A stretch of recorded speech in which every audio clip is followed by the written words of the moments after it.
sending me to the cooler. All right, third time was the charm on that one for finding the right thing. Hello, everyone. Welcome to this week's episode of the Friday Night Frenzy, where everything is canon, especially Super Wonder, and the topics are more like a set of guidelines. Let's bring in our usual amount of people, but first we have some people. Hey, Keely, how you doing? Elvis, great to have you here. Also excited. Like, who is this Melee Games person? And then Nemo is like, hello there. And then Pedro, how you doing, buddy? Then Geek Archivist, hey, how you doing?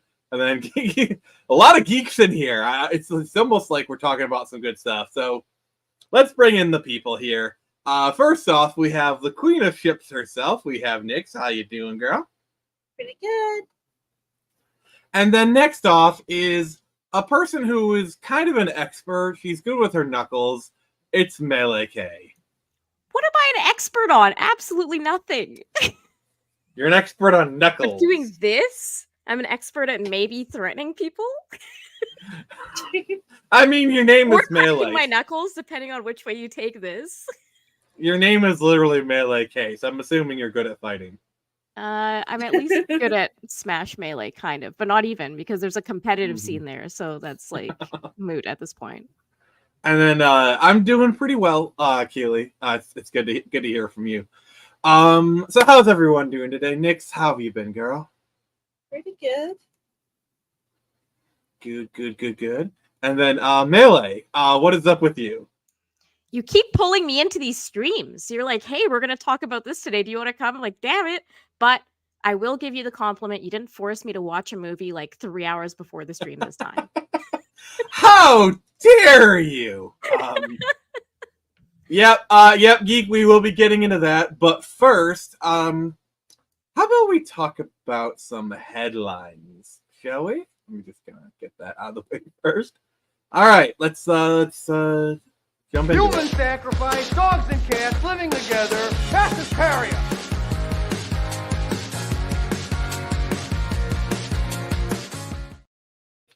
All right, this is a part of the show I like to call Headline Hysteria, where we talk about some many topics that are important but may not warrant a full episode. So I'm going to let you guys pick. So the topics we have a review of one of the shows of all time, Knuckles. We're going to talk about Stellar Bade, and then we have Helldivers, and I may be premiering a trailer for Sword and Samurai. What should we do first? What do you think, Melee? Well, we got to talk about all four, but I feel like with the Helldivers thing, it's more of a PSA than a deep conversation. So that almost makes more sense to be like, this is what happened. All right, let's just get the Helldivers thing out of the way then. I think that's probably... All right. So here's how you don't make a game. You don't release a game, have it be a hit, and then a few months later, force people to agree to sign into a network that's not even on your system. That's what I like. That's the summary, really. It's like, look, there are other games that have done this in the past. I'm not a fan of this in general. Like, I just hate this whole thing with gaming where it used to be back in the day. Maybe I'm old, whatever. I don't fucking care. N64, all that stuff. I put in the cartridge, play the game, done. Okay, it's plugged into my TV. I'm playing the game. Now we get into this era of like, you got to download this, day one patch, blah, blah, blah. And now we're at a point where you need like 3 accounts to launch a game. Like, please stop. Your launchers need launchers. Yes. So I'm not a fan of this to begin with. Now, I will say that I think this isn't going to destroy Helldivers. I think there are some people that think this is like, oh my God, now we all got to boycott it. Look, if you purchase the game and you're upset with the fact that they put this in post-launch, I don't blame you at all. And I don't blame you for wanting a refund. And I think that they should honor that refund. But a lot of modern games do this. I think the big misstep here was really them like rolling this out after the game was launched, because a lot of customers feel like, hey, I bought this under a different premise and now you're forcing me to do something. You're saying it's mandatory like months after I've been playing this game. And I think that's just a hard sell for any Yeah. business ever. So I think there's that, and then of course the community manager has not been handling it properly, but that's a whole other drama. See, my problem is like you're not It's a powerful everything you force. said is correct. The thing that I have is, yeah, people have a right to be pissed. I'm not like people who are angry, they have every right to be. The problem that I have is like, why are you guys angry? You guys shouldn't be angry, like the whole gaslighting kind of thing. Completely Like that agree. that is the kind of like stuff that I just can't stand. No, I completely agree with you. I think like people are right to be angry. It's a product you purchased and you're essentially being told you need this account or else like I mean, it's I guess alluded to you might not have access to the game properly, or like if you get banned, it might be like difficult to appeal. Like it's kind of unclear to me a little bit what exactly the implications are. And of course, you have countries that don't even have PSN at all, which is a whole other argument. But regardless, So- people have a right to be upset. I don't think it's like devastating. So, Melee, a wild Jared appeared. Could you like very quickly summarize the Helldiver situation to Jared? I want to get his comment. Sorry. No, you're fine. You're fine. I thought he was gonna get me to talk about like Justice League or something. There's still time. There's still time. Essentially, the Helldivers thing is they have it now where I think this is going to be in a few days. You have to have a PSN account essentially to play this game on Steam. They're pretty much making it mandatory that you need to also be using a PSN account, which is upsetting a lot of people because they've been playing this game for months and then all of a sudden they have to have this other account now. Yeah, that they should be pissed off. That is BS. You're just adding stuff that you never told us you were going to add in there. Yeah. You're making me make another account when I already have a Steam account. What are you doing? Yeah, that's Yeah. kind of the reason I was so put off with Cyberpunk for the longest time, because I had to go and make another account with like, I think the either GOG or like CD Projekt Red's little website, and I was like, okay, but what if I forget my password? Well, add on Well, to screw the you. fact, That's Nick. why. Well, Nick, add on to the fact that Cyberpunk is boring. Yeah, I said it. I like it. Are there big Worth Cyberpunk it. fans here too? See, you The guys old think I get man, along the with old you. man up there, the old man up there. Ooh, okay. Well, I'll I It goes more his pace. Let me put it that way. Arasaka must die. Okay, I'm well, I'm the Right. cultured guy playing Assassin's Creed Odyssey. That's me, okay? okay. You're only doing I that don't for the think Wonder either is Woman armor. cultured, but that's fine. I will say Elvis in the chat is a huge Cyberpunk fan, so there's somebody you can talk to Mhm. about Cyberpunk. No, and but Nick, I've even debated him on it before. So Wonder Woman armor is not the only reason why I play that game. I play that game because let's say I encounter a boss that's like 4 levels above me. I can Spartan kick them off a cliff and instantly kill them while yelling, "This is Sparta." Game of the year.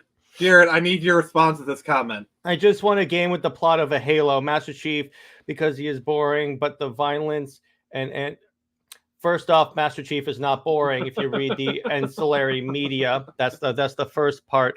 And second off, you could have that. It's called Halo ODST. Oh my god, this is a spicy stream. I'm here for it. I am. Every Here time for I it. come in, I'll put it this way. I started the morning talking about doing a stream on a friend's channel talking about trolls. Oh, this is great. All right. So I'm gonna be a little. So we're gonna like do a little bit of a pivot. So I have some news. So next, I am very happy to say that next week, we are launching 2100 Samurai issue 4 into the stratosphere. It's gonna be really great. So it won't be The Last Samurai? No, that'll be the next issue. But I have something very special. So I have a trailer for you guys, and I want to play it for you. Let's see.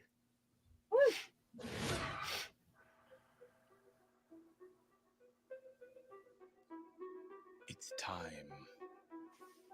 Imagine a corporation Ooh, I with like the voiceover. on the city. Imagine a cretin insane enough to work for them. Imagine a warrior on the verge of insanity. From past to present, From blood to blade, And from steel. man to samurai. This summer, the Phoenix Press presents the evil that has a new enemy, the justice that will be bittersweet, and the world that will never be the same. Dun dun dun. Nice.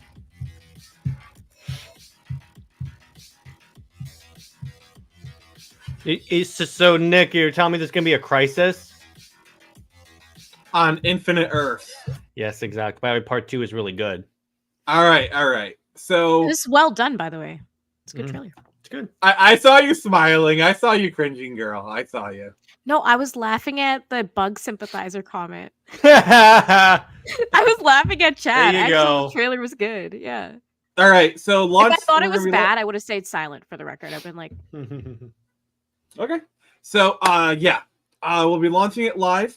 The Indiegogo live on the Friday Night Frenzy next week at 6 p.m. It'll be a simulcast with Jared's channel, and we're going for $1,500. I'm pretty sure you guys are awesome enough to help me get there. And I just wanted to kind of get that out of the way. If you made it this far, please make sure to give me a like. If you're not subscribed, please consider it. So, Melee, it's time. ooh, it's time. All right, So so ready. I finished Knuckles last night, and I did give it a rather quick review.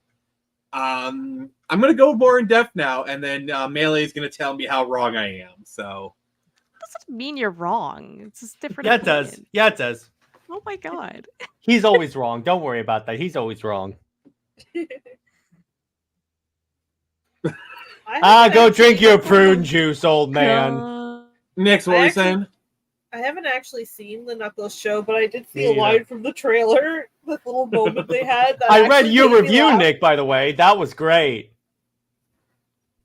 That Ooh, one that sounds scene All where right. they're like, "Oh, are you gonna go save him?" And Knuckles is like, "No, he must learn to defend for himself." And I was like, All yeah. right. So, That's person, I can't pronounce your name, and I apologize. We talked about how Helldivers sucks now, and you should not play it. Then we talked I about. didn't say you shouldn't play it. I want to go on the record to say I didn't say you shouldn't play it. I just understand people who might be upset. Because Nick told me to not play it, now I'm going to play it. I will find a way to play There it you just go, to perfect. spite you. It's so I mean, meta. you said this. You said the same thing about Starfield, but eventually you agreed how much it sucks. No, I didn't say it sucks. I'm saying I had other games that interested me more at the moment, like Halo, which is way better, but You see, Melee, Jared has a condition. It's called lack of taste. So Mr. Lack of Taste, you're the dude that thinks Cyberpunk is There's I'm a sorry, lot Jared's to having- unpack there. There's a lot to unpack. I don't want to derail with Starfield, so I'll let. Okay, Nick, you want to talk about taste? You're the one that made me watch Blank. Wait, no. What make you watch he's what? I'm sorry, he's having you watch connections issues. What did he make you Melee. watch? Have you ever watched the What movie? Have you ever watched the movie Blank?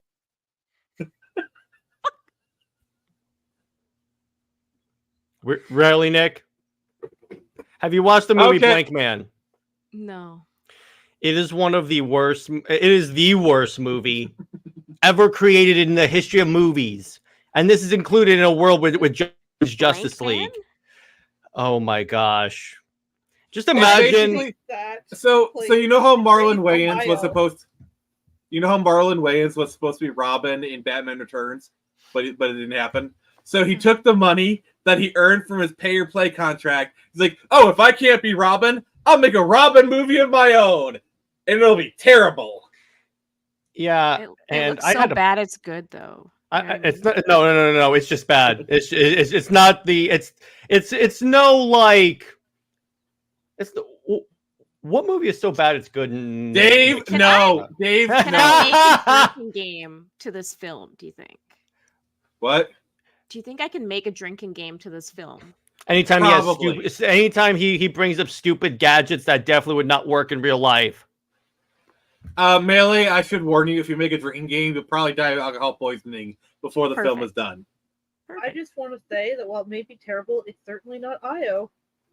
You don't want to watch it. It's boring as honestly, I can't even compare it to anything. There is nothing as boring as that movie. Mhm. I had to tap out halfway into it. What is that one called? Now I need to write this one down too. IO. It's on IO? Netflix. Yeah, like the moon of Jupiter, I think. What? Okay.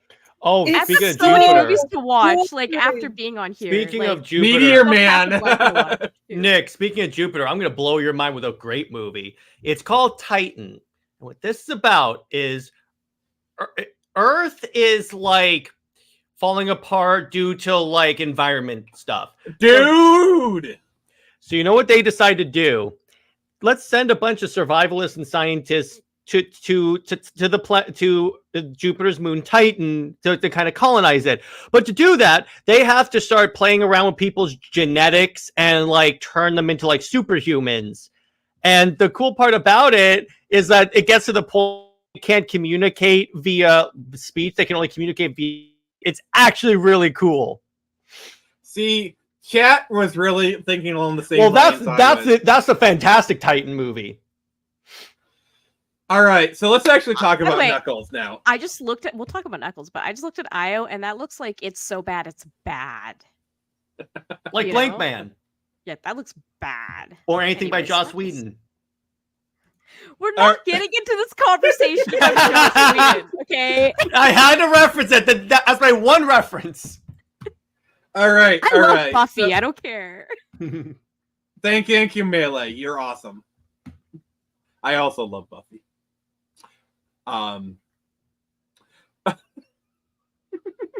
So anyway, it's Knuckles. I thought it was okay, honestly. So I'm a huge Sonic fan, and I loved the two movies first and foremost. My problem with this movie was Knuckles was a side character in his own show. Oh, And God. I get that to a degree it's like that in the movies, but the problem is Jason Marsden is a lot more interesting character than Wade. Wade's storyline is Wade is not a leading man material. Well, He's of not course, that Nick, interesting you know character. why?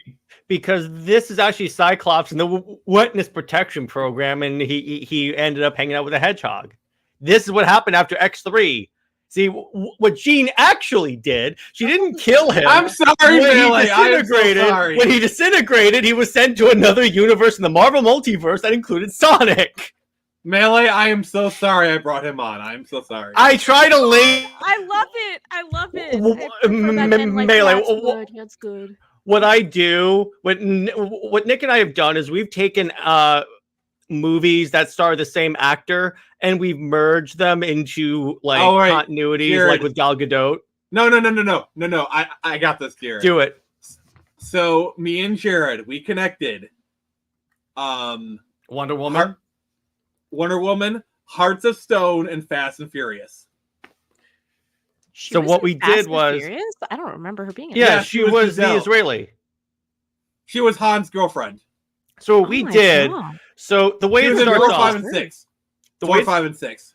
the way it starts off with our continuity is that first she's Wonder Woman because that takes place in like World War One, so that's fine. She does her whole thing. Then, and by the way, No! Get the frick out of here with that guy! well, okay. You don't want to talk to Chris Chan about Sonic and hear all his Sonic Chew, you don't want to hear about Sonic No! Chew? The minute he starts talking about his mother, I just want to Anyway, so what we did, we ignored 1984 for obvious reasons, and then Not so obvious to me, but that's fine. what happened was after Don't Wonder start there. Woman. Don't go. No. I'm not going there. I Trust me. know. So what happens is Melee, that after that, there's so much deep lore you're missing out. what you don't know is that after Wonder Woman, she enlisted in the IDF, and then at one point was recruited by Dom's car gang, then what actually happens? So the movies play out the way they are. This also explains why she survives falling off a car at like 80 miles an hour. Wonder Woman Yeah. joined the IDF. Okay.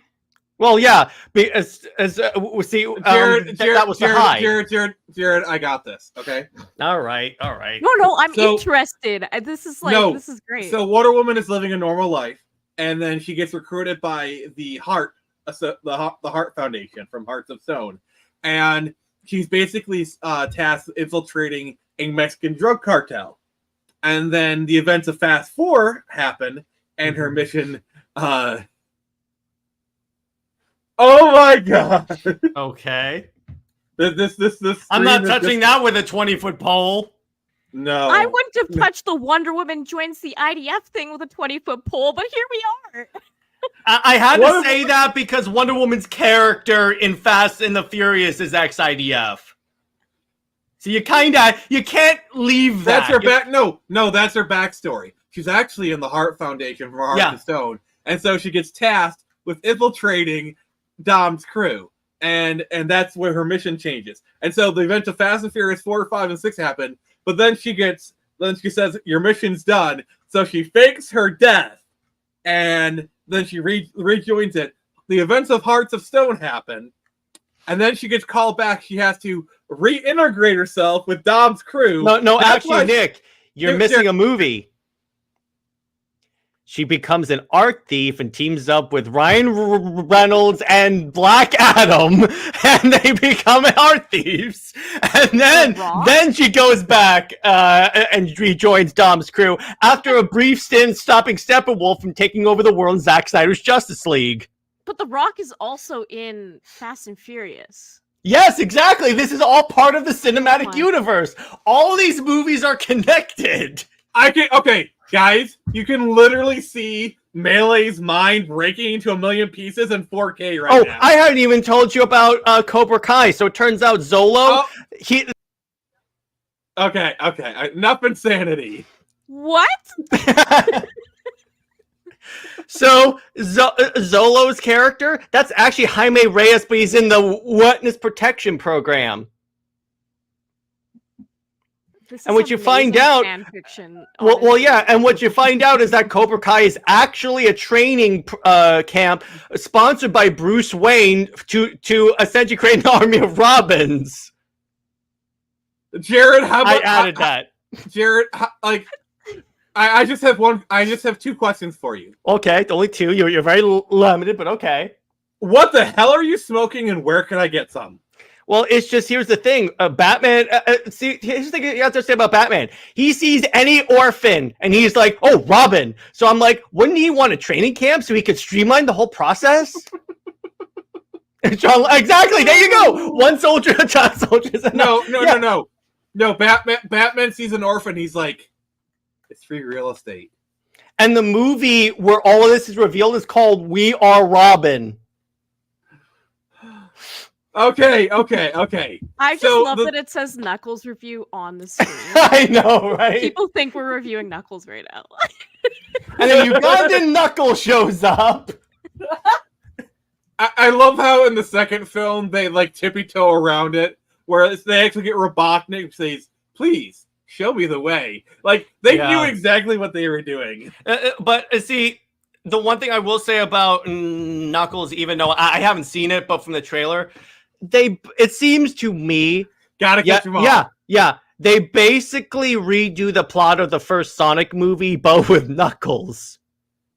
See, the problem I have is they made a really big deal about teasing the big bad, the Hound from Game of Thrones, but he's literally in the first episode and then the last episode. The main antagonist are those two agents, and they're okay, honestly. But Wade is just not an interesting character. The stuff with the family, the mother is fine. The sister is just annoying. But I will say, like Melee said, who the father was, I was very happy. So Jared, you want to guess who his father is? Darth Vader? Let's just say, once upon a time, he was a princess's bride. Oh, no. He was the wait. Actually, I think I still have the clip. Oh no. And why should the people listen to you? Because, unlike some other Robin Hoods, I can speak with an English accent. Okay, now that we've brought this up, we need to talk about this part specifically. Do I Okay. live in a simulation, or did you do that intentionally to me, that you forced me to watch that movie like a day before I watched Knuckles? And I watched Knuckles on opening day, and That's he what he showed always up, does. and this guy has not been in like anything really for a long time. And then he shows up in this show. I'm like, is this why I was told to watch the movie? Or What you don't am I literally in a realize is that simulation? in the forest that Sonic is from, that's also where all the Robin Hoods are. That see the way it works, that there's actually a Robin Hood multiverse where like See- Russell Crowe / Jor-El, yeah, he's Jor-El and Robin Hood at the same time. So, Oh my God. just so everyone's Like a day shift. clear, Jared is on the good drugs right now. He's Yeah. on the good drugs. I like to make things one, okay? I like to combine movie universes. Yeah, so Cary Elwes has kind of been doing stuff. He was the mayor in Stranger Things Season 2. Oh, Jared, do you remember that really bad Wonder Woman pilot with Adrian Palicki? No, I don't, because it doesn't exist. He's Wonder Woman's manager in that.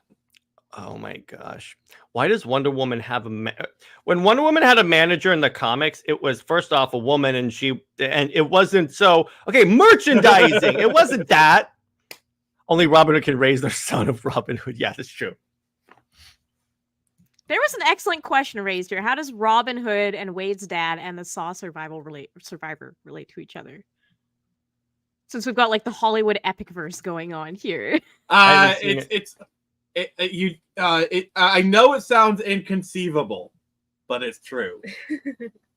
Nick's got the joke. Well, again, they're all the same character. It's just they have a particular set of skills.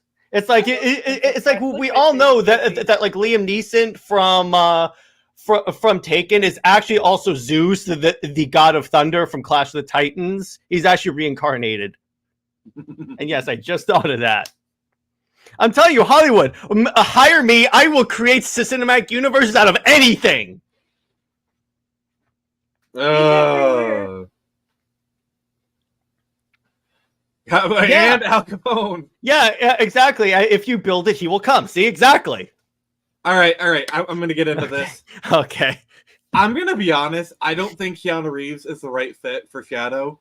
Also, the fact that like they mentioned Keanu Reeves in the first movie, and he's mentioned in Knuckles. Like, well, Keanu here's Reeves the other thing. exists as a person in the Sonic universe. That's a good Well, point, yeah, actually. because you know that to prepare Shadow for using guns, they actually just made him watch a bunch of John Wick movies. See, it's one of those things because like I would. Yeah. So Star Wars exists in the MCU. So there is a non-zero chance that Thor has watched episode 1 and gotten very confused. Well, wait, Captain America watched it, and it's like, wait a second. So you see Samuel Jackson, and you're like, hey, Nick, is this what you did before you had eyes? Yes, Steve. As a matter of fact, what happens, like before I was the head of S.H.I.E.L.D., I was an actor. There you go. I just made that make sense. No, I it hurts want my to brain say more. I'm actually really excited to see like it's not confirmed as far as I know, but if they do have Keanu playing Shadow, I'm all for it. I love Shadow, Yes. and I think Keanu would do a really great job portraying. I want just, like, Hayden more Christensen to badass voice him. moments. I want That Hayden too. Christensen Well, so that. bad. too That would late, be Nick. good, too. He ain't voicing him. That would You be- I just want Shadow to be voiced by Hayden Christensen, just so we can say, you underestimate my ultimate power. Do you know what would be great is if Arnold Schwarzenegger voiced the robot Omega on Team Shadow, and they can make a bunch of Terminator puns. Honestly, I could totally see them doing that. I Me too. think Arnold But- probably would do it too. Yeah. But like, I think Keanu would really pull off like the more badass Shadow moments as well as the more heartfelt too. Hayden Yeah. could too, but I don't know. I saw a video putting some voice lines of one of the John Wick movies over Shadow, and it fit. Also, here's fit. the other thing. So, Shadow is going to be voiced by Johnny Silverhand, and then Knuckles is voiced by Solomon Reed. Cyberpunk crossover in Sonic. Oh wait, you know what else is interesting? You know who else voiced Knuckles? Black Superman from Hobbs and Shaw. So now I'm factoring in Fast and the Furious for you right there, Nick. There you go. That's part of our multiverse as well. Fast and the Furious is at the center of this universe. Yes, exactly. You see, so the way it works, Mail, is that in any multiverse, and this is actually real, by the way, there's a prime Earth around which everything is centered around this one Earth. Where if this one collapses, they all collapse. That's the Fast and the Furious. And it's called Earth F, and the F stands for family. Yes, exactly. There you go. And in all of the drinks, you drink Nos. That's why everyone. That's how everyone. No. Nick. Drink Corona. No. So what happens that you know how everyone got superpowers and you got DC characters in this? What actually happened is that at a certain there was a terrorist plot in a future Fast and the Furious movie that I'm going to make that blankets the entire planet in Nos, providing a select few people with god powers. Exactly. This is how you get the Amazons. This is how you get Aquaman. Superman just happened to be flying, and then the explosion from the Nos cloud just knocked his ship into Jared. I think you need to lay out the drugs. It's called making a cinematic universe. Nick, I guarantee you, I put more thought into that than they did in the current MCU. Or that James Gunn is putting in the DCU. There's my DCU. All right, so Knuckles. So this the show called Knuckles. I'm desperately trying to keep this stream together, and Jared is doing everything he can to thwart my plans. You're welcome. So Knuckles. Like honestly, there wasn't a lot of like Sonic-y stuff in this show. The show really felt like it's one of those things where it's like somebody wrote a script about, oh, my dad's abandoned, and so I go a bowling tournament to reconnect with. It feels like a totally different movie that they just like inserted the Knuckles stuff into. Mm-hmm. And like it just doesn't work for me. I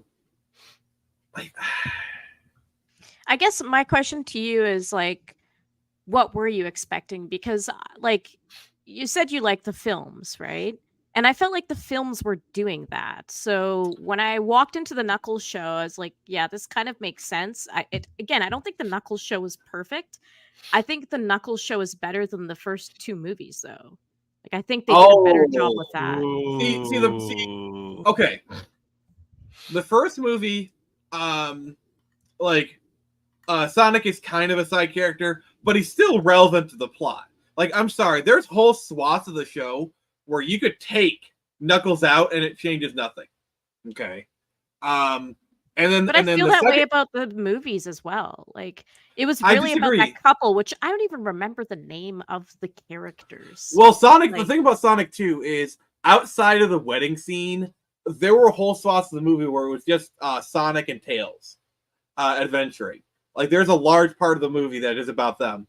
The wedding subplot, that part I'll give you that part. That was kind of stupid. But even in the first movie, which is basically a road trip between the two of them, Sonic is still part of the plot. Like it's still about getting him there.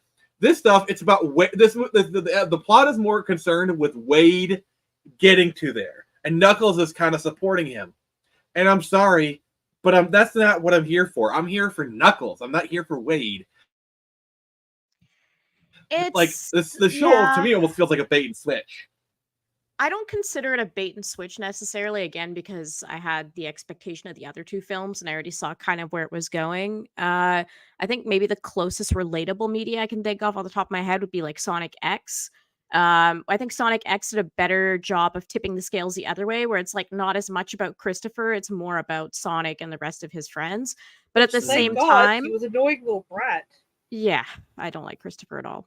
But at the same time, it's about the influence that like Sonic and his friends have on the the place around them, right? So Mhm. I think with the Knuckles show, it's really about like his influence on Wade's character and how he's helping And him build. that's a problem. And Is okay, I don't right. consider it a problem because I think that's been a plot in Sonic media before.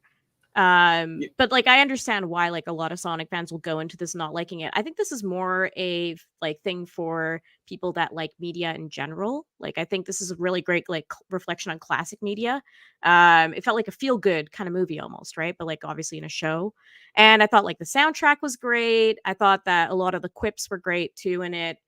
They were really good at doing references for Paramount, but not for Sonic necessarily. But there I were mean, they some had a good few. nods They had a to few Sonic there Sonic. that I appreciated. Like Yeah, there were a calling few. and the Like, ice cap. The ice cap, like whatever. That was nice. they had the like fake looking Knuckles from like the costume thing, but it kind of looked like the botched Sonic meme that always goes around. I thought that was kind of cute too. Yeah. There's a few things, but like I think the last two episodes of that show were like boring. Like they were very boring, but it started really strong. And I do think there's something to like Knuckles. His influence is played through the other characters. I think that's fine. I wasn't personally a fan of it. I mean, this is probably gonna be something we agree to disagree on. Jared. Yes.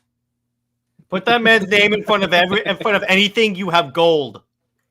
Oh, and the villains, the two agents, like, okay, so I'm not saying the show is bad, and I'm not saying I didn't enjoy it. I just found it a bit disappointing. That's kind of like it was fine. I enjoyed watching it. It's just I'm probably not gonna rewatch it. Like it's not something I want to. I'm probably gonna revisit. But like the villains, they don't really stand out, but I think the two like agents, they do a really good job of making it feel like a Saturday morning cartoon. Yeah. So they don't necessarily like all stand out, but I think they did a They good have real job Jesse of, and like, James emulating energy. cheesiness. Yeah. To me, they kind of remind me of Jesse and James in a good way. Yeah. You know, we're like they're there every week. You keep forwarding them, they keep coming back, but you kind of like them because they were likable, in my opinion. I think they were pretty likable. Like I said, it really reminded me of like Saturday morning cartoons, and it's kind of cool to see that in a live action like environment as well. So I think like it might not feel like a pure Sonic, Knuckles, whatever story, which again, I would just refer back to the films. They didn't feel that way to me either. So I knew what I was getting into. But I think it did a good job of just like the feeling of when you were probably watching those cartoons and playing those games. I felt like I was like transported back to a different time, and they don't really. I don't produce necessarily shows that agree, but I can see where you're coming from. Yeah, I mean, I don't know. I'm just saying, like, you can tell when a show feels very modern nowadays.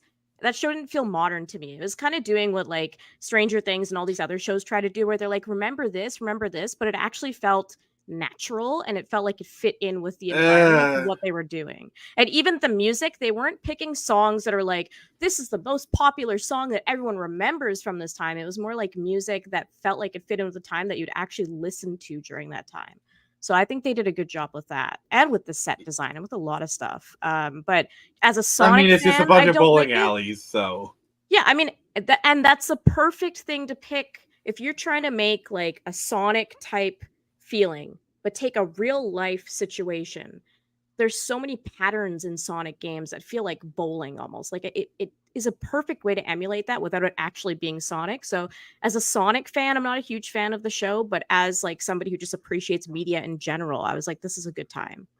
Yeah, I'm coming at this as a Sonic fan. Like that's how I'm viewing the show is as a big Sonic fan, and in that context, it did kind of disappoint me. I liked it, kind of like I enjoyed it. I love both of the movies, and I will defend those. Like I think Idris Elba is a great Knuckles. I think Idris Elba definitely gets the like saying ridiculous stuff but playing it straight and earnestly. And I think like that the way they wrote Knuckles was great in the show because it is really like this person that like Knuckles is so jarring in the environment because he's just so confused by everything. And that's where a lot of comedy comes from, in my opinion. And I think they like wrote his character pretty well in the show. Maybe they didn't put enough emphasis on him, but they still like they wrote him well, like in the situations he was in. Yeah. Also, this is very much nitpick territory. Like, there is entire scenes where Knuckles just walks into a room and nobody says anything. Like, I get the hotel thing. They explain away. It's like, oh, there's a mascot convention happening, so that's why. But like, there are times where like he literally walks into a bowling alley. Yeah, that's weird. And it's like okay, it'd be one thing if it was like the Green Hills bowling alley, because like they all like everyone in town knows they're there, but they kind of just don't say anything. But I think this bowling alley was out of town. Yeah, I think they were going to Las Vegas or something in the show, and I think that bowling alley, the second one at least, was out of town. The first one I think was in town. Yeah, the first one was. Yeah, I can agree with that. I think it's a little weird that people don't find it jarring, but then if this is like a spin-off of the movies, then it would also make sense that this made international news, not just local news, I would assume, because of the events that happened in 1 and 2. But that's also, it's one of those things like, yeah, I agree with you. I don't like it when they don't like explain this logic, but sometimes you have to just sit back and be like, okay. The second movie makes it very clear that Sonic is not a public figure. Plus, like, all the stuff, like Green Hills is a very, like, it's called the smallest town in Montana. So it's, and Gun is as it had, like, it's kind of sad that they tried to hide it. So like I can believe that there's a giant robot fight in nowhere, Montana, and they're able to cover that up.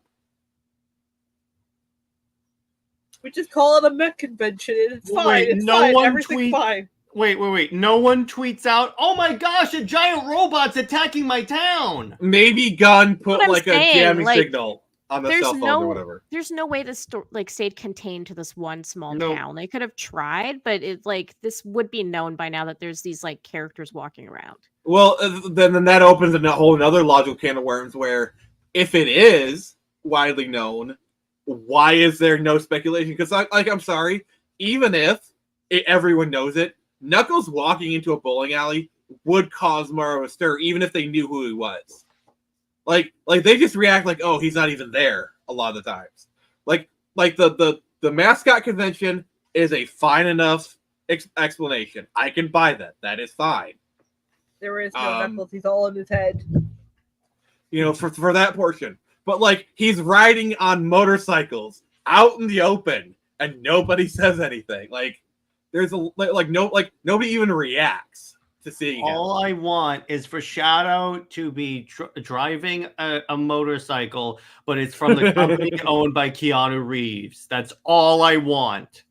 Honestly, Melee, that's kind of I can yeah, that's flawless logic. Honestly, Nick, here's the good part about Keanu Reeves playing Shadow. They can make a bunch of Matrix puns. Like someone can go, "You're really having a resurrection, aren't you?" That's for Nick. The fourth Matrix movie that actually was pretty good. It's like Pacific Rim 2. They never made a Pacific Rim 2. Yeah, they did. I just watched it. No, there is no Pacific Rim 2 in Ba Sing Se. Oh, you mean like there's no good season of Avatar?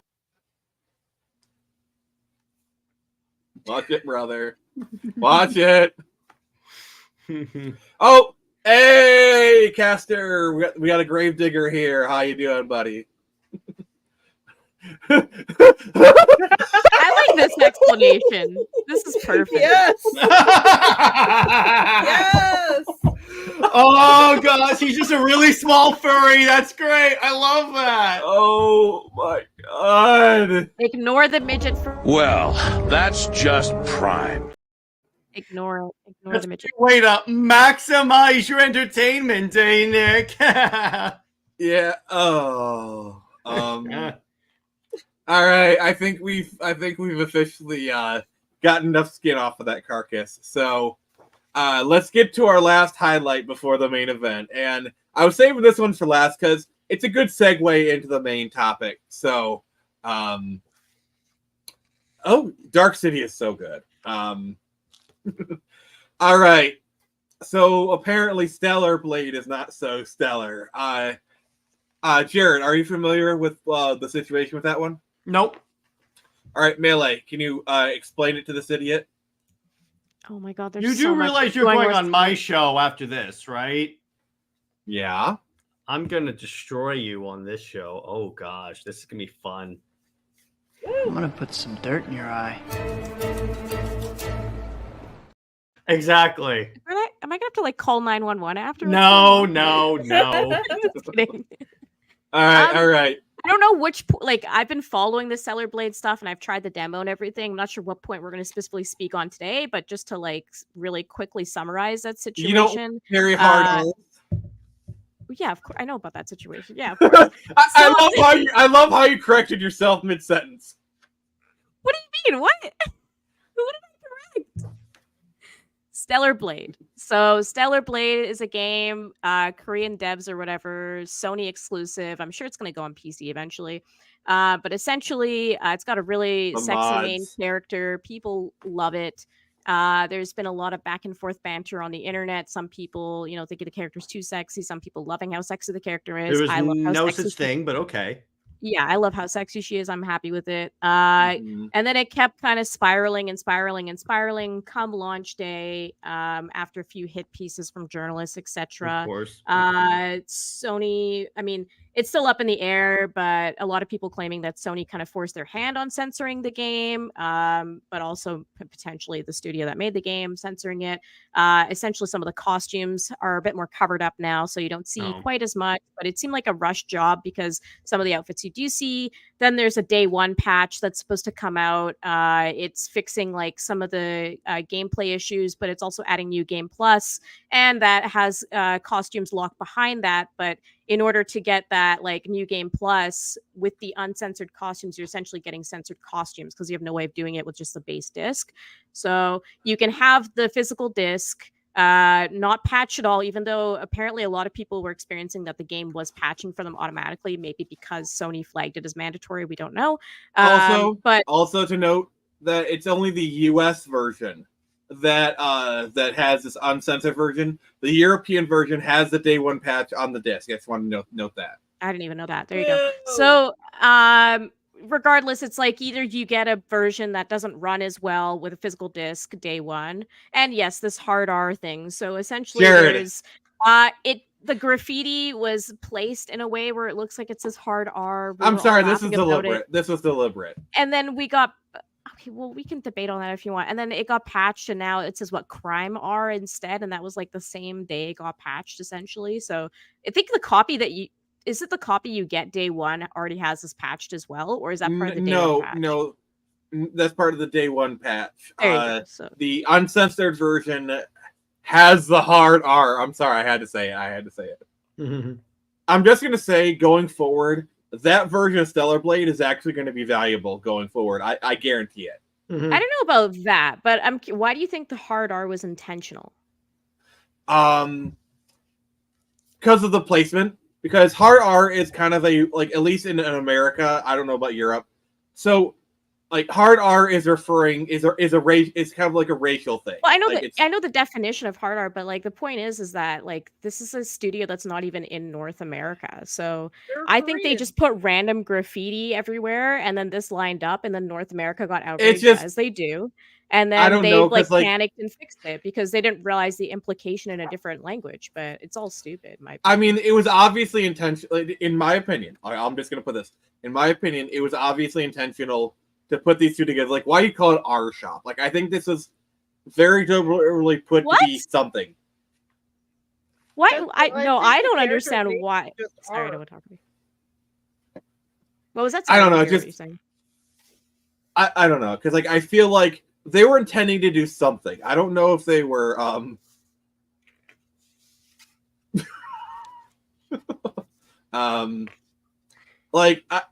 don't know if they were intending to be a racial thing, but in my opinion, this was intended to be something. Yeah. I mean, maybe again, this is an agree to disagree thing. I don't see any correlation that they intended anything with this, but there was intent behind removing it, which was that it upset people for one reason or another, or they didn't mean to imply that, so they erased How it. dare you remove hard R's from our game?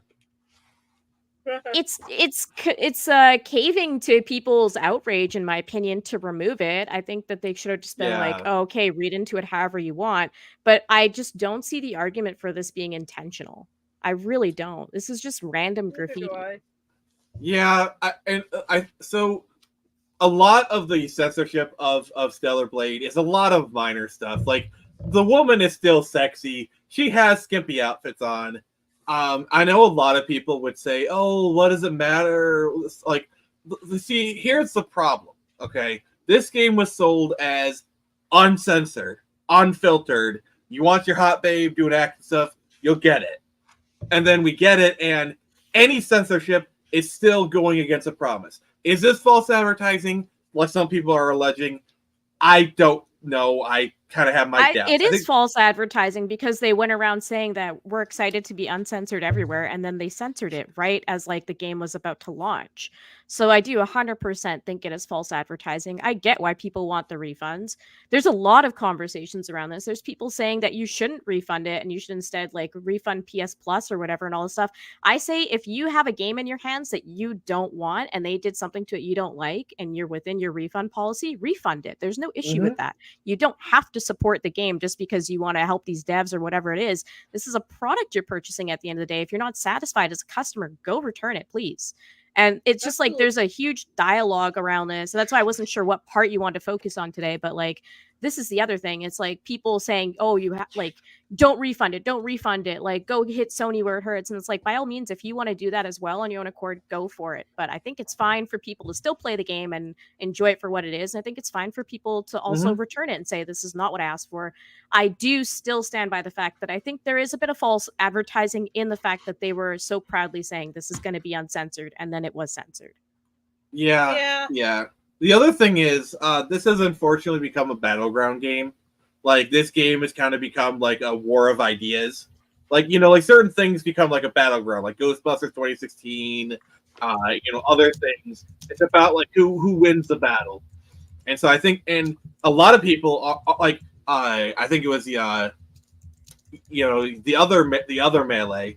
It's like there's been a lot of bait and switching going around, especially with the games. Like we were talking about Helldivers earlier. For months, they required a PSN subscription but never enforced it. Now that the game is blown up, now they're enforcing it. So there's a bait and switch there. There's a lot of games. Like remember with CTR, Crash Team Racing, the remake. That game launched with just multiplayer and the stuff. They didn't add the microtransactions till like a couple months afterwards. Like, do you remember that, Melee? I totally remember hold that. Yeah, you're right. I just want to clarify one thing for the earlier story. So you don't need like a PSN subscription or anything. You just need an account. So just in case people think you need PS Plus or something for Helldivers, you don't need that. Unless you're playing it on PlayStation. But if you're playing it on Steam, I don't think they're asking you to get a PS Plus subscription or anything like that. But the problem. But here's the problem though. Sony has a history of very poor security. Apparently, they asked for a credit card too. Right. But my point is that like you don't have to pay to play online because that would be a huge deal as well, and people wouldn't buy the game or want to keep the game on that premise. You don't have to pay to play this game online on Steam, just on PlayStation. That's what I just wanted to clarify. Yeah, I have full sympathy for the people who are upset. If you're a Steam user, you play on PC, and especially when you played this game, like it's like what a lot of people said. If they were up front and required this from the start, we wouldn't be having this conversation right now. 100%, yeah. I don't think people would be as upset either. I think they would have known what they were getting into. Yeah, people might have been upset, but it's because it's before the game. People just would not picked up the game, and it would have been fine. But because this is afterward, now it's kind of stoking a lot of anger. People who are upset, they have every right to be, in my opinion. Yeah, I agree. I'm upset that the artist's work is being censored, honestly. I don't like the idea of censoring anything. Like, even, I don't know, censorship is like one of those things that I'm very much against on all fronts. I 100% agree with you. I think censorship is terrible.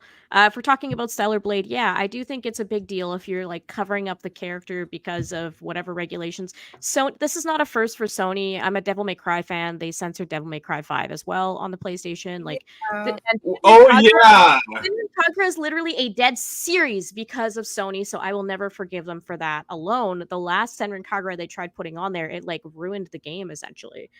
In what world do we live in to where if you want the uncensored version of the game, you get the Nintendo version? And what timeline are we in? Exactly. Crazy. Like, Like, just think of Jared. Let me just so they're like, this is a very common situation. Okay, a game comes out. Let's say it's like a kind of like a has some sexy stuff in it. All right, like a visual novel or just whatever. The Sony Source version will be censored. The Xbox version will be censored. Even the Steam version could be censored. But oftentimes, the Nintendo Switch version is uncensored. I mean, look at the Okay. Nintendo eShop. Like, there's so much on there now. It's just hilarious when you're going through it. Remember, this is the same Nintendo. Like, For I lived through. research. I had to. Thank you. So Jared plays Nintendo Switch games for the articles, apparently. No, I don't play Nintendo Switch because none of the games except Marvel Ultimate Alliance interest me. Oh, that's Blasphemy. No, I'm just saying I'm not really into I was never really a Nintendo. I was never really a Nintendo guy, but that's just me. That's fair. He's a filthy Xbox stan. We love you, Jared. Wrong, but that's fair. I see some questions about Devil May Cry in chat. So there's like this famous scene on a motorcycle where there's like a huge shining light and stuff like that. Oh, it's not only that, but like there's a scene in the van where the lady gets up and you can see her butt. In the Sony version, they just like had like a big shining light over it. It was actually kind of funny. They've censored a few little things in that game. Did that stop you from playing the game? No, it didn't. That is absolutely not okay. Nix, I don't remember Nix, what do you think about this? Sorry. Did they censor her butt in Devil May Cry? I don't remember that part. The light is the main thing that I think of with Lady. But is that as well in the van? I didn't know that. But yeah, I mean, I remember that. Yeah. The point is, like, yeah, I mean, Sony has a hand in censoring like games. That's a well-known fact at this point. It didn't stop me from enjoying Devil May Cry 5. I still loved it, but that is something that happened. So just to answer that question, because yeah, you can play DMC on Xbox too, of course, but yeah, and James brought up in chat as well, Terminator Resistance was forced to remove their sex scenes as well. Why though? I mean, if you're playing a Terminator game, you gotta know it's not gonna be for kids. So why remove that? I mean, this is probably well, looks great, be awkward as hell, but these are the same people who censored Miranda's ass in Mass Effect: The Legendary Collection. All right. Egregious. All right. I've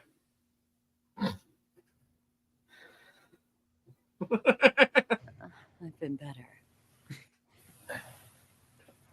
Yeah, this was the scene. Why is her butt glowing? That's a new flashlight. In the van. That's why I was confused. But yeah, this is the censorship. I remember seeing it. That's so good. Yeah, I've heard that. Like, didn't the same people who make Resistance go on to make RoboCop Rogue City? Yeah. Can we just acknowledge how weird it is? Probably for Dante to see Trish naked, because that's literally an exact copy of his mother. Yeah, I was thinking that too. Poor Dante. They're so great though. But like, here's something you brought up. It's like, this is an adult game, and exactly like my biggest issue at this point is really like, these games are rated M, which means that they're for adults. What are you censoring and why? Do you think adults can't handle their own decisions? Maybe they can't. I don't know. Well, but at if the end they're of the on day, Twitter, probably not. The whole point is I'm an adult. I should be able to consume this kind of stuff without worrying about people censoring it for me and telling me I can't handle it. Yeah. Like, if it's a teen game or something, I'm sure there's other arguments, and just bump up the rating, go back to M, and then there you go. Keep also, while we're on the topic of DMC5, I just want to say Nico is best girl. I just have to say that. I found her a little annoying. Yeah. I think she's adorable. She's adorable though. So on that topic, on that topic of like hot video game babes, let's talk about video game babes. Hello, Cortana. Oh, just one quick nitpick, Nick. You did not put Tifa in the thumbnail, and I'm very upset about that. Yeah, that's a tragedy. Yeah, Nick. I didn't even I like. mean- I don't even like Final Fantasy. I'm just taking the opportunity to bash Nick. I mean, Aerith is Nick. better. Aerith is real No men like way. Aerith anyway. So Oh my god, you were both so hot, wrong. You're so wrong. Tifa, We all know Still meant like Cortana. Jessie. We all know Cortana is the most attractive female video game character. what? Yeah, Cortana. I'm sorry. What is this heresy? She can hack anything. If you need something, she can get it for you. Jared, she's not gonna sleep with you. You can stop simping. No, I'm just saying. If you need something, she gets it for you. Oh, Chief, you need a gun? Here you go. Cortana, find my car keys. Okay, so I put a waypoint on your HUD. If you walk over 2 meters that way, then turn right, they'll be right behind the couch cushion. Actually, a Miami Vice game by them actually does sound kind of good. I'll be honest. All right, let's just start with us talking about our favorite video game babes. Jared has already shared his incorrect opinion. Melee, go ahead. I have a few. Ivy from Soul Calibur, I think, is an obvious one to a lot of people. I She whoops absolutely it love good. her. From Dead or Alive, I love most of those girls. They're great. I think Tina is probably my favorite out of all of them, though. I her. love Dead or Alive because they go up Sure you and do. down, up Sure and you do, down. I love Dead or Alive. That's like my favorite fighting series at this point. So yeah, 100%. I just love. I love the volleyball games too.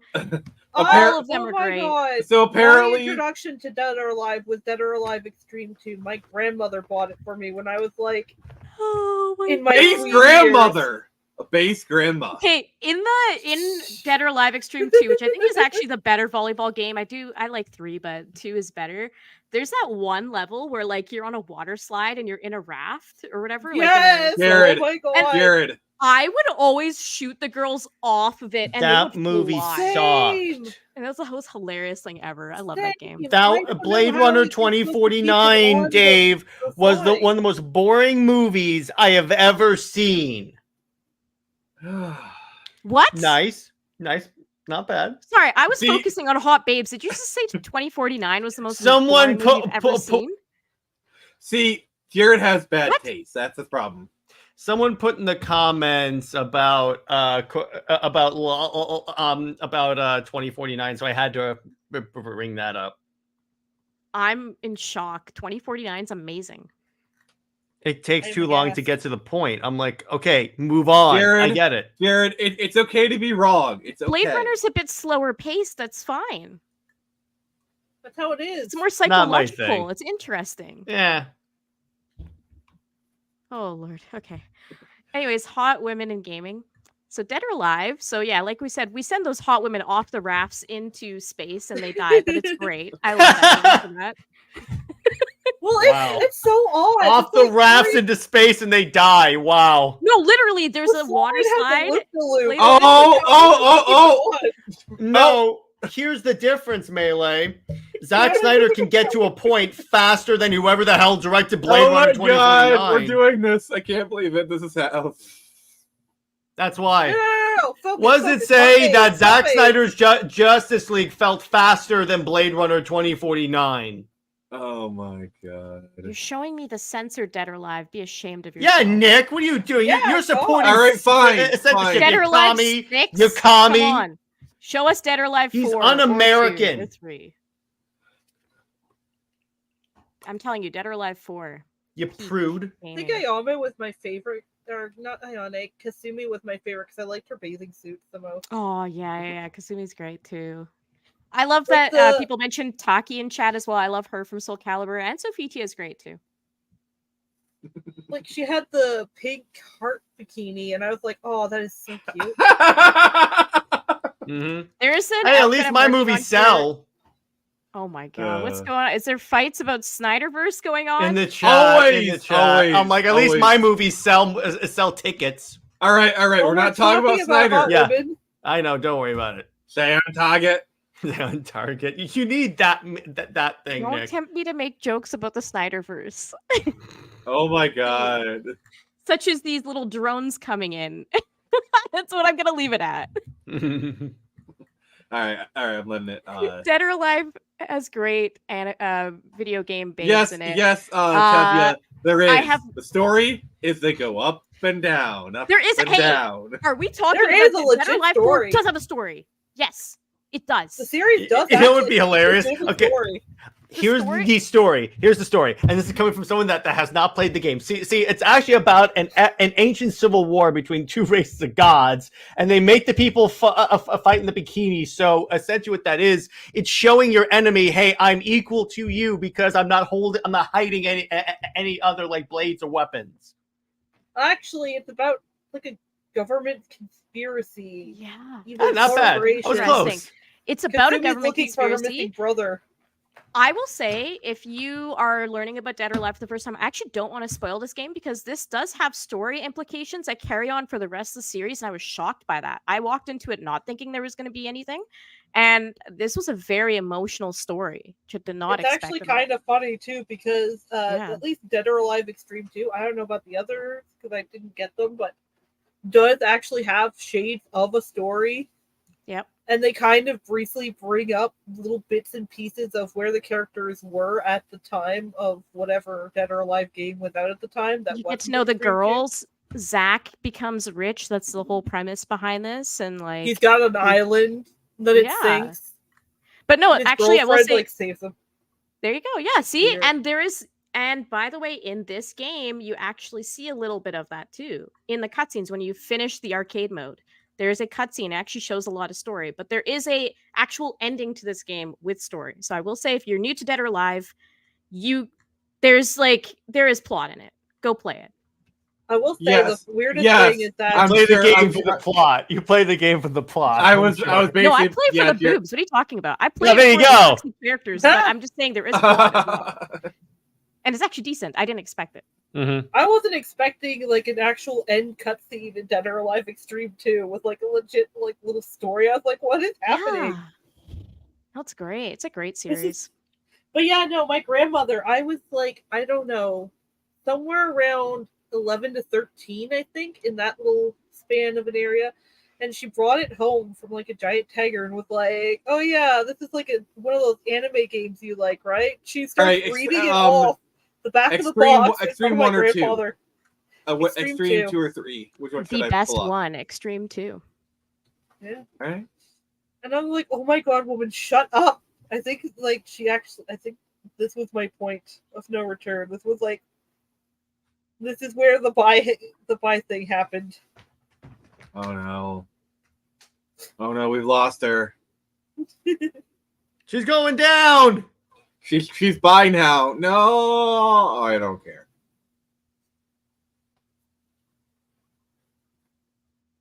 No, but legit though, it's a great.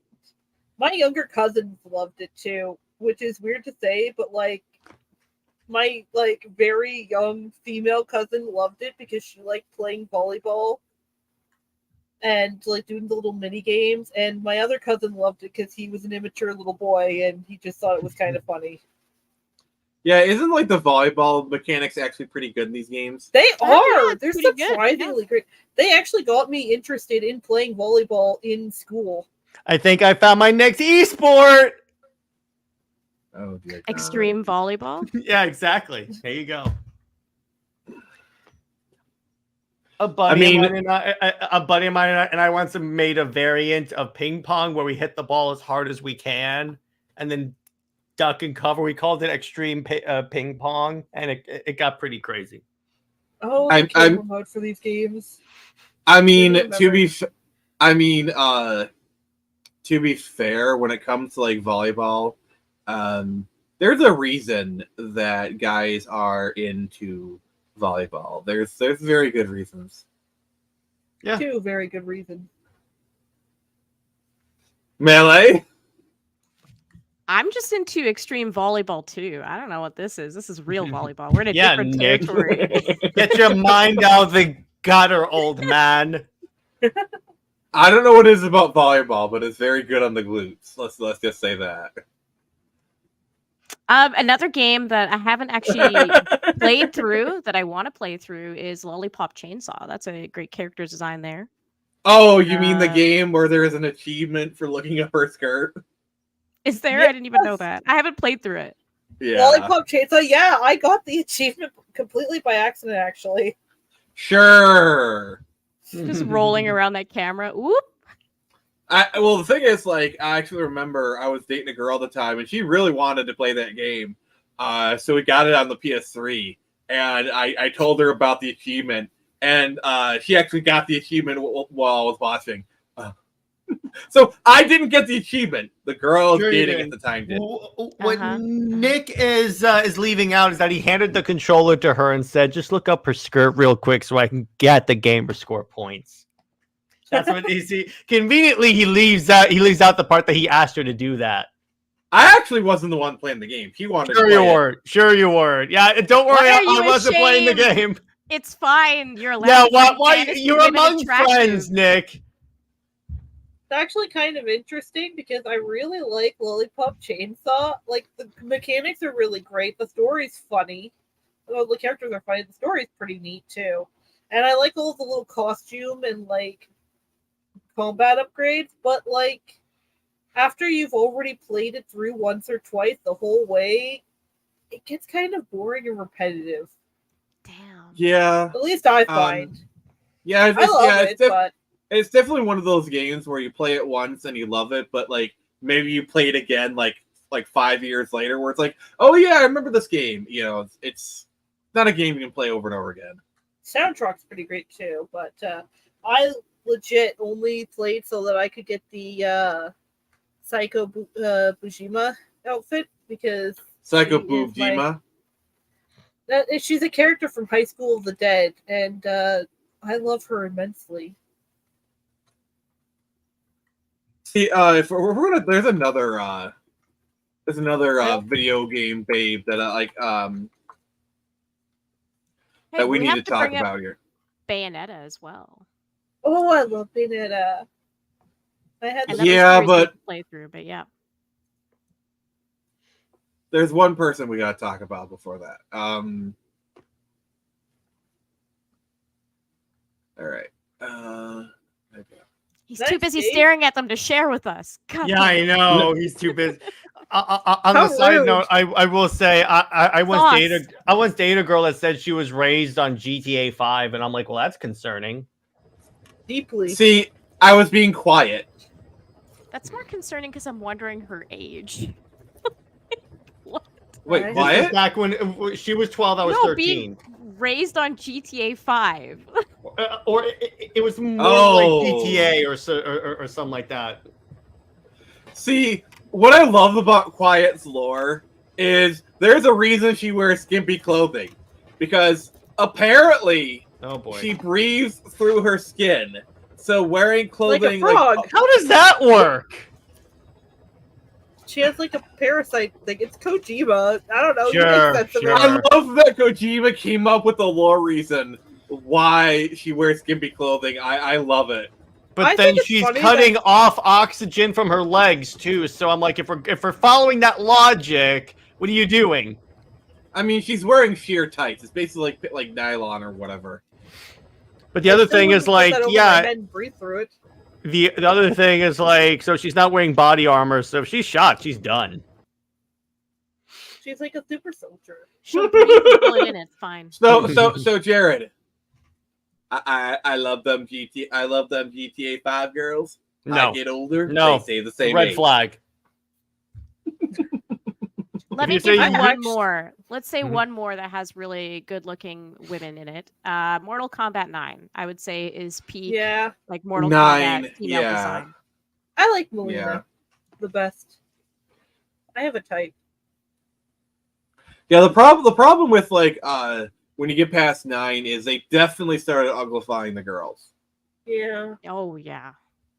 Oh yeah. I mean, not even a Mortal Kombat fan really, but yeah, 9 is like the one that I'm interested in playing through. I'm like halfway right now. Yeah. But yeah, Bayonetta is definitely one of them. I never really could get into Bayonetta, honestly. Oh my God. Not really. Those games are great. I mean, I I've love only Bayonetta.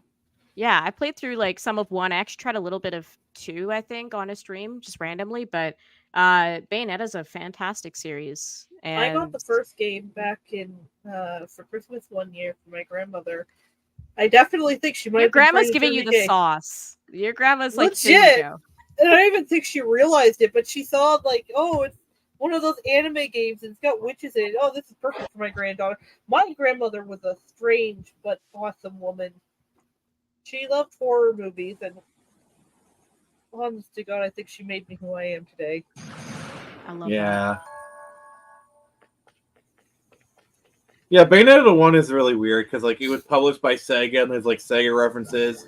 Like there's like there's a Space Harrier level, and at the start she says, "This is my fantasy zone." Even weirder is the Nintendo port for like the Wii, because you get a bunch of Nintendo costumes. Like she's got a Zelda, she's got a Link costume, she's got a Star Fox costume. I mean, She's got yeah, a Princess people there Peach for the costume. Hmm.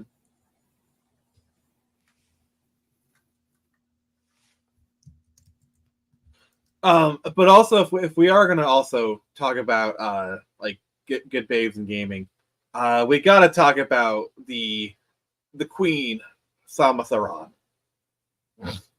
First lady of gaming. I guess, yeah, Zero Suit Samus, right? Like, whenever I think of Samus, I think of her in the suit. And I'm like, what's hot about that? But you're right. Yeah, I guess Zero Suit. Yeah, I mean Zero Suit Samus is hot, but also it's like Samus is like that one character.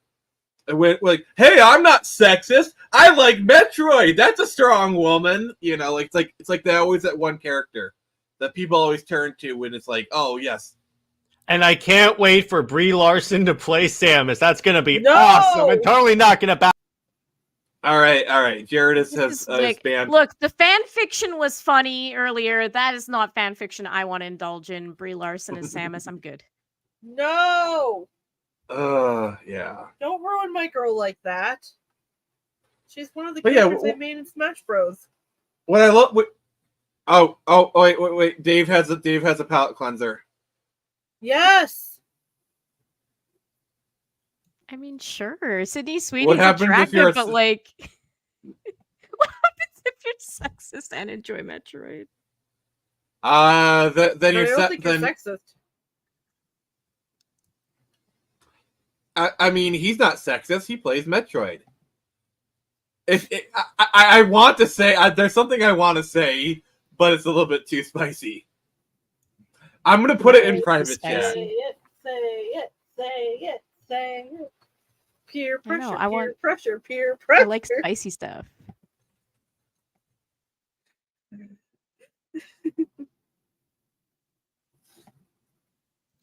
The spice must. See, you know what? Okay. This is totally gonna get clipped. I'm gonna cancel for this, but fuck it. Saying that they're like, oh, I'm not sexist. I play Metroid is like saying I'm not racist. I have black friends. Well, I mean, if you have black friends, then you might not be racist. Oh, How about God, you just enjoy the media regardless? This is what I don't get. I don't need to defend whether or not I'm sexist. I enjoy female characters in games that are attractive. But don't you realize make me either thing? You have to do a 4-hour video essay defending why you like something. If you don't do it, you're not a fan. I like Tifa Lockhart. Here's my 4-hour long video on why. Let's do we'll do a video before ours. We'll just zoom into Tifa. How about that? That'll be but I'm gonna zoom into Jessie. I'm a Jessie appreciator. I'm just saying that's the one thing I really like about the remakes is that you get Jessie time. So nice. One of the things that kind of threw me for a loop is I played a little bit of Final Fantasy Remake, and then I started a new playthrough of Cyberpunk. And let's just Jackie's girlfriend is voiced by the same voice actress. So that kind of threw me for a loop. I know zero about Cyberpunk, so I can't respond on this topic, but that sounds wild. Maybe. Oh my God. Absolutely. Yeah, and I don't like Aerith. Like Elvis said, Aerith can die in a fire. Oh my I god. like Aerith. I don't hate her. And actually, I She's- think the remake has made me appreciate her even more. Really? Because, yeah, well, something I noticed, because I didn't really get a chance to play the original Final Fantasy 7, but I did end up falling in love with it after watching some playthroughs and whatnot, and all the other media that goes with it. Especially the complete edition of Advent Children, but one of the things... Oh, Advent Children is so good. It is. One of the things that I've noticed that they get wrong about Aerith in a lot of, like all the other media that she appears in, like specifically Kingdom Hearts, is that they make her very soft, ooh girly kind of thing, and it's like, that wasn't her. That was Tifa. Tifa was the shy girly one. Aerith was more of a tomboy, even though she looked like she'd be the soft, ooh girly sort, and she was the flower seller. Tifa looked like she'd be more of the tomboy, but she was shy and kind and caring. What? All right, check this out. Nick, are you gonna ruin a character for me? Yes. Probably. Wait for it. Here, got one more thing for you. Oh, Vic pulled okay. this This is out of your skull. Cyberpunk, the game that's not as good as A people lucky say it charm? is. It's so weird. Promise you'll try to get some sleep. No. Melee's just not having it. I just think Cyberpunk's ugly, but anyways, Aerith isn't like the worst character on Earth or anything. I just, in comparison to Jessie and Tifa, I mean, but Aerith is really annoying in the remakes. Like, I think she's better portrayed in the original game than she is in the remake. I mean, if I can, okay, I do like Aerith, but Aerith is a bit of a thought in Final Fantasy Remake, and that is going to get people mad. Bang each other constantly. It's so weird and like out of nowhere, but whatever. At some point, I half expect the adult to just get into a threesome. Like, at least Jessie is upfront with who she is. Like, I can respect Jessie because she's a tease, she's playful, but she's not trying to pretend to be otherwise. Aerith is kind of like the you know how like a lot of women, like they're flirty but they pull back. You know, that kind of thing. And you wonder why I don't play Final Fantasy. At least with Jessie, she's playing with you, but why would that stop you from playing Final Fantasy? You don't want all this stuff is too complicated. I'm like, I'm just gonna stick to. I'm just gonna play Doom. It's fantasy flirting. Like with Jessie, she's playing with you, she's teasing you, but she's very upfront. Like, yeah, I'm playing with you, I'm teasing you. Like, she's not trying to pretend otherwise. This game is as complicated as an actual relationship.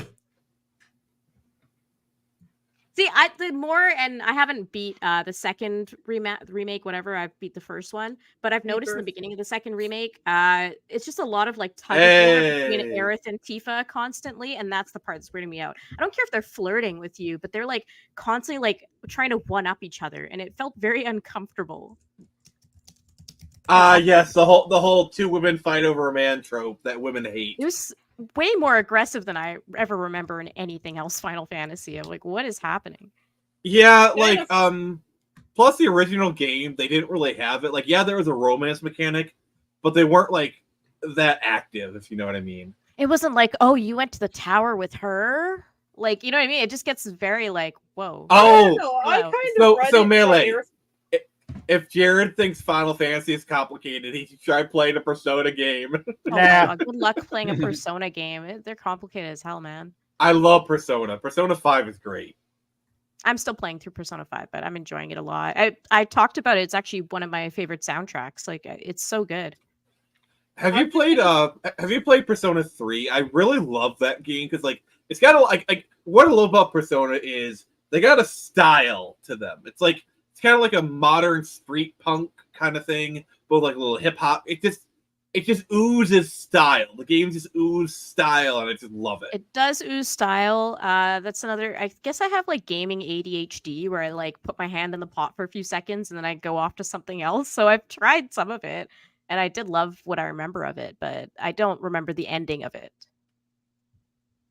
So Yeah. I just want Like- to say on Final Fantasy thing, I like Tifa and Aerith's friendship in the remake. yeah, It's cute. yeah. Yeah, I think it's pretty strong. I think my Final gal Fantasy pals. waifu is probably Yuna. I love Yuna, especially in 10-2. She got the Okay. gun. And Yeah. whole overhaul. 10-2 Yuna is just amazing. So you For me, like it's Final definitely Fantasy? You like? Tifa. So you basically like Charlie's Angels, the game? Yeah. I do. I love both 10 and I love 10-2 for different reasons. I know that there's plot holes in 10-2. I Okay, have no doubts do you about want to that, know? but I love that game. You want to It's know who my great. favorite is? I okay. I'm a Quittis fan from Final Fantasy VIII. I'm sorry. Like I'm a sucker for cute girls with glasses, and Quittis is just the best. And she has a whip. Can't argue You with had a to girl make with it a whip. weird. That's Nyx. She always does that. Yeah. But yeah, I don't know. But like, when it comes to Aerith, I like the whole like, I don't know. I just kind of like her vibe. I don't want to go too far into it. But yeah. So you're a Tales fan, Melee. Is there any ones you want to I am. shout out? I am a Tales fan. Like games in the series I want to shout out. Is that No, the question? like hot babes in the Tales series. See, the problem with Symphonia, you can't really name it's like the only one you can really talk about is Rain, because the rest of No. them are all What? like children. Well, I don't know. I guess. Rain, that's a teacher, right? Yeah. Yeah, she's I an don't know. adult. I've never looked into the ages of the characters of the games I play. Like what?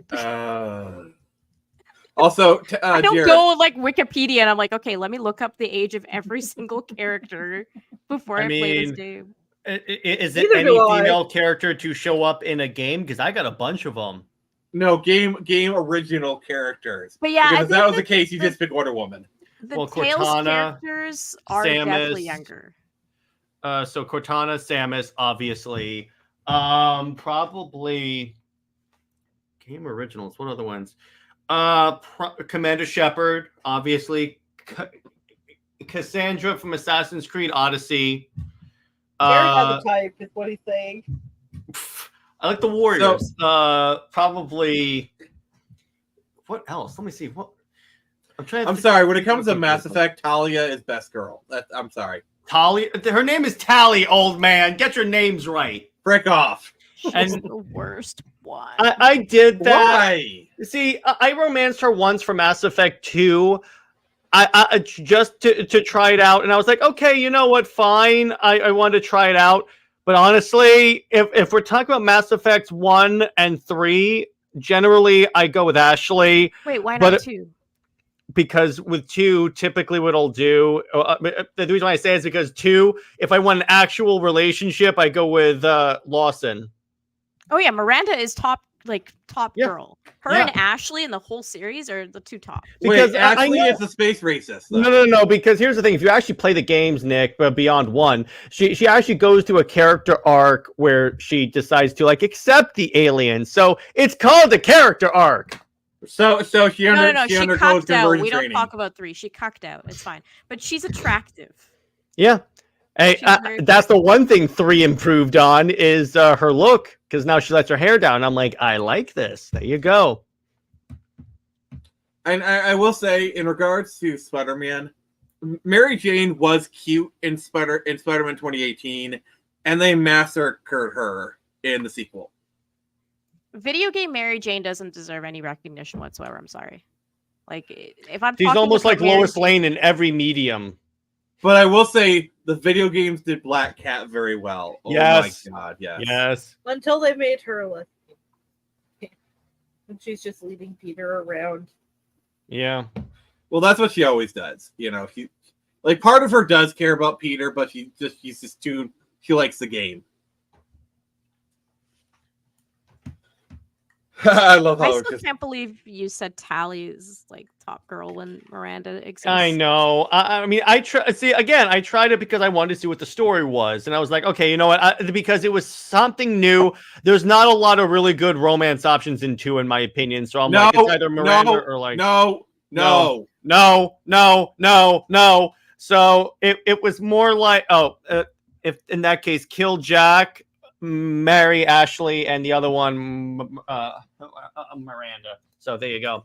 But never. It is my sworn duty to expose people to the evils that is Lois Lane. But anyway, There's not okay. All right, Melee. me. All right. Actually, Melee. Go for it. I'm not the comics book person, but on a surface, I like Lois Lane. But I The know movie he and really doesn't TV like Lois versions I Lane. like. The comics version should be thrown in a wood chipper. What did she do to you? I don't Well, understand. it's the way she's written. So essentially in the comics, Batman has this thing called the Hellbat armor, which is essentially like an armor made by the different by the different members of the Justice League, so he can fight like this being called Darkseid. So what happens is, so this being called the Eradicator shows up and starts fighting her son. So for some reason, Lois Lane knows how to operate and defeat the being known as the Eradicator with the Hellbat armor. I'm like, how do you know how to use that set of armor? Because I guarantee you, Batman would never teach you how to do that. That's my problem. DC routinely in the comics tries to make Lois Lane out to be this very important character, but she's not. Mm-hmm. Oh my god! I'm sorry. I'm here for the chaos. I'm here for the chaos. As far as I am concerned, the biggest mistake that DC has ever made is trying to make Lois Lane a thing because it's dragged down their sales since ever. You don't think she's essential to the story at all? Not to Superman, no. What? Actually, funny thing is, apparently, Superman's girlfriend Lois Lane comics were pulling in quite the numbers back in the day.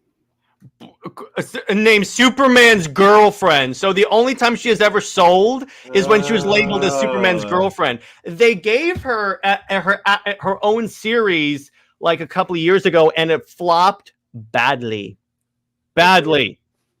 No, it's not a bad take. I'm not like a passionate Lois Lane fan, but I'm just like shocked at the hatred for her. Trust. Like, you know what's kind of funny? Ever since I started my channel, I have awoken there's a lot of people that don't like Lois on the internet for a lot of good reasons. And they're like, I thought it was just me. That was the first video where people actually came after me online, and I was like, okay, you know what? Now I know what I'm doing. But that series was poorly written. So is any other appearance of Lois Lane since like 2012. I could go on for many hours on this. I probably should do a 4-hour stream about why I don't like Lois Lane, because I can go for that's one way to get watch hours. That's definitely one way to get watch hours. So video game, babe. You want to talk about one video game, babe? We can talk about Lois Lane from Superman 64. But well, Comics Side run too. No, they didn't. In fact, you know, it's kind of funny. DC almost died in 2010. Their sales were so low that AT&T was going to shut them down. And by shut them down, I'm responding to a comment, Nick. I'm responding to a comment, Nick. Respond to the chat. Come on. Yeah, Chat's Nick. Come, like, I agree with chat. For the record, I'm on chat side, but you still should be able to respond to that. But anyway, so because I'm responding to actually the opposite happened because DC and this is well documented. DC was gonna be like shut down, and the characters. And by shut down, I don't mean that like they wouldn't publish Batman, Superman, and Wonder Woman comics. What I mean is that they would license those IPs out to like Image and Dark Horse, and they would do the comics. But what saved DC is, guess what? When they rebooted the continuity and put Superman with Wonder Woman. Funny how that worked out. You know, it's kind of funny. It's well documented that when they married Superman to Lois, they instantly regretted it because it brought down his sales. I rest my case. Comics have been awful longer than any other media. Easiest to invest. No, that's not true. See, if you really think that, Melee, you're reading the wrong comics because there's plenty of good stuff. That's why I always say, find good stuff. Also, Lugsberg, I see you're in the chat. Check your DMs. I sent you the link. Mm-hmm. Hello, Lug. Yeah, Lug is Lug's the co-host of my video game streams, and also the person who made that wonderful trailer. Great job, Lug. That's awesome. Yeah, it looked good. Yep, I sent him an invite link so he can come on here and I can give him all the praise. But yeah, A hell of a voice actor too. yeah. The indie scene has really been blowing up in the best way, but I will say the biggest problem with the indie scene right now is there's too much infighting. You're seeing factions pop up and they basically implode within a couple of years. You know what I'm talking about. I'm kind of just glazing over that. But yeah, I'm really excited to see where things go. So Melee, where do you see geek media in the next 3 to 5 years? This Melee or the other Melee in chat? The one that has Me! Yeah. Where do I see geek media in general? I think there's going to be a huge surge in indie in general. I think whether it's through games, through comics, whatever it might be. I think film's a bit more of a steep one, but I would almost say YouTube is kind of the replacement for that in the modern era. But like we're being given so many tools now that everyone can produce what they want to produce, and like now to get to like a fan is a lot easier than it used to be, like to get eyes on it. We lost her. Well, my retort for that is, have you seen fan films? Like, have you watched a fan film? They're actually surprisingly high quality for their low budget. Oh yes, a lot of them are better than whatever the hell these big companies are putting out. Yeah, so it'll be really interesting. But yeah, I think whether intentionally or not, mainstream media has kind of killed the golden goose of their IPs. And to be fair, I think a lot of these have been in the limelight for far too long. Like, Batman and Superman are almost 100 years old, okay? I think it might be time for them to fade away. I say this as a Batman fan. Well, it's because also the fan base throws a crap fit every time someone tries to update these characters. So there is that. Oh, yes, that too. This is a really good point. Yeah, a lot of these public domains will also see resurgence. Yeah, especially now that we're starting to see a lot of characters enter public domain. Like Winnie the Pooh entered, and then Mickey Mouse, kind of. I think that once the legal stuff for Mickey Mouse is figured out, we're going to see a lot more. Plus, also, we're just little more than 10 years away from Superman and Batman being public domain. I call Superman. I have some plans for Lois. He's gonna kill off Lois Lane in like the first 5 seconds. Here's my idea for Lois, and I thought about this for a long time. Don't make her the romantic interest. Make her an antagonist that's trying to expose Clark's identity because she knows the story, how to promote her career, saying Superman is Clark Kent. So Superman has to save the world, but also contend with a coworker that's constantly trying to expose who Superman is. I rest my case. Considering how career-driven Lois is, thank you. Written well, that would actually fit in. But honestly, I kind of like it as when her and Clark have kind of this not antagonistic, but just friendly rivalry as like coworkers. Did you know that Lois doxed superheroes for her own career? All right, I need to say this. Yes, it is the fact that the younger generation cares more about manga than regular comics. But the thing is, that can always change. From a personal perspective, I do a lot of conventions. Do you know how many 8-year-old girls I've sold Screecher to? It's quite a few, actually. If the IP interests them, they will pick it up. It's not a matter of if it's manga or anything like that. That's just a cop out the mainstream comic book industry throws out there just so they can avoid responsibility for ruining these characters. Yes, the reason why manga is so popular is because manga offers something that regular comics don't. Melee, what's your thoughts on that? I mean, yeah, I think people will compromise on what kind of media they consume as long as it's actually good media. So if you're doing good, Mhm. like storytelling transcends everything, in my opinion. So Mhm. if you're able to tell a good story, regardless of the medium you use, absolutely. It can even be an ugly or art style or whatever it is. People just want to hear good stories being told and see characters be respected in the stories that they're telling about those characters too. So Yeah, like yeah. look at Fallout. You know, like the Fallout TV show. What like there are shades of wokeness in that show. There's like a few small things that are issues, but because the show is well written, and then by and large, it does its best to respect the source material. I think that's why most people give Fallout a pass. I Look would at know I'm one of X-Men them. 97. I mean, the dude that behind the show wouldn't hire people unless they were fans of the original show. That show's not good. No, oh, now we're gonna have I can't with 97. There are some plots that are kind of interesting in 97. Okay, I will give Look! it that. I like seeing the characters. They have some really great cameos in it, but the like actual animation is really ugly and sloppy and Okay, I'll give you inconsistent. that. Well, here's what you have to There's a understand. lot of like bad character writing. I'm They sorry, nerfed but that Rogue's episode butt. where Rogue literally just like goes to a doctor and does this, like, okay, I'll help you give birth now. Like, what was that? That's not really Rogue's powers. Yeah, and it's So like she there's so absorbed many the little doctor's moments like that. power of medicine. That's what I she did.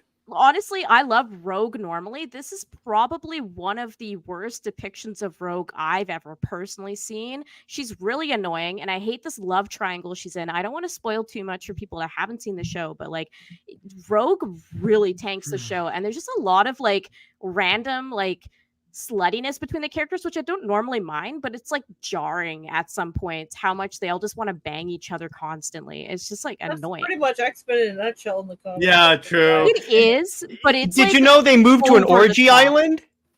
Right, but like I'm just saying, like it's Right. obnoxious. Like it gets in the way of the storytelling. The amount of like, oh yeah, they're using the danger room to bang in there and all this kind of stuff, and it's like, oh my god, like just stop. They also And the nerfed Rogue's constant butt. like the cheating and all, it's like so much, man. All right, Well, all that's right. when Tommy kind of were, but Lug okay. Lug has been very patient. Guys, if you like the trailer that I showed earlier, this man below is the one responsible for it, and I wanted to get him out here, have him say a few words, introduce himself, and if you need a trailer, hire this man. He does great work. Oh, well, hello.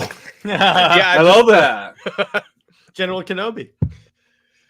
Yeah, I just went and sent him a beta last night.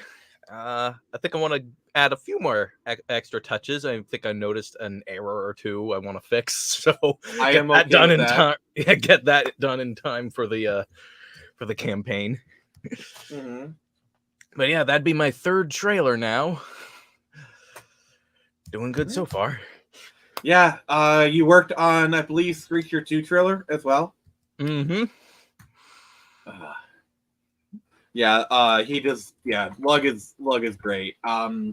You did you also do the voiceover Of the Screecher trailer? No. No, I mean for Samurai. Sorry. Oh yeah, that was all me. All right. Yeah, that was definitely not me voicing Screecher. Can tell you that. No. How do we know? No. How do we know, Lug? How do we know? But did he Voice know? acting. I'm actually like digging up the Screecher. I mean, I can do Kazooie and Gruntilda's voices. That's about it as far as female voices. Wasn't it Lenore who did it? Yep. Well. Yeah. That's what I thought. So Melee. All right, there we go. So this is the trailer I did for Screecher 2 that Lug edited. My name is Avery Fletcher, and I'm on a mission. You're 7 years away. I am home. The home I came back to isn't the one I left. With my father jailed and my future threatened, the list of enemies grows ever larger. To fight the rising tide, I must become something else. A force for good. For liberation. I must become.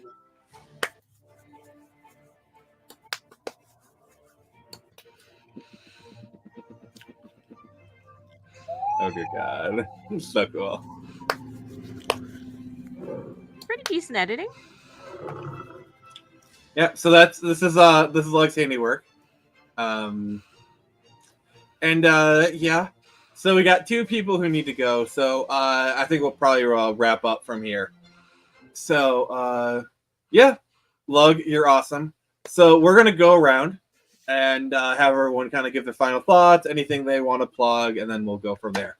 So we're skipping Jared. I'm kidding. Jared, final thoughts, anything you want to plug?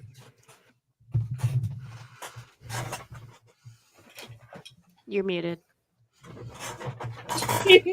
Mutiny. All right, so final thoughts. There are some very attractive women in gaming. End of final thoughts. Especially on the stream. In terms of what I am promoting in about an hour, I will be going for Comics Like Dark, where we're going to do a tier list of the worst superhero movies of all time. And yes, Blank Man is on that list, probably. Ooh, You're the worst superhero movie of all time. Ooh. All right, Lug, what do you got for me? Well, I guess I'll have to see about figuring out what my 4th trailer is going to be. I've been trying to video edit a little more lately. Did some stuff for a VTuber, and I'm working on my next comic trailer as well. I mean, not comic trailer, sorry, comic book review. Mm-hmm. So I've got a few things to cook right now.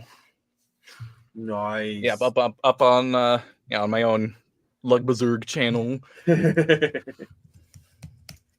All right, Nyx, you're up.